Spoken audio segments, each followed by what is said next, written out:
ফিলিস্তিনের গাজায় ইসরায়েলের দীর্ঘ ২১ মাসের অবরোধ ও যুদ্ধ পরবর্তী সময় এখানকার নিয়ন্ত্রণ নিয়ে নতুন মন্তব্য করেছেন ফিলিস্তিনের প্রেসিডেন্ট মাহমুদ আব্বাস।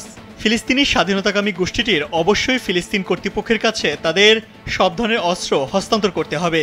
একই সাথে এই অঞ্চলের নিয়ন্ত্রণ ফিলিস্তিন কর্তৃপক্ষের হাতেই থাকা উচিত। ব্রিটেনের সাবেক প্রধানমন্ত্রী টনি ব্লেয়ারের সাথে এক সাক্ষাতে একথা বলেন আব্বাস। পাশাপাশি ফিলিস্তিনি স্বাধীনতাকামী গোষ্ঠীটির অবশ্যই বৈধ প্রক্রিয়ার মধ্য থেকে রাজনৈতিক কর্মকাণ্ডে অংশগ্রহণ করতে হবে।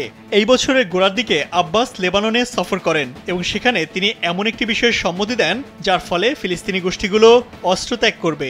যদিও দুর্নীতি ও ইসরায়েল ঘেঁষা হওয়ার কারণে আব্বাস সহ তার প্রশাসনিক কর্মকর্তারা সাধারণ ফিলিস্তিনিদের কাছে যথেষ্ট অজনপ্রিয়।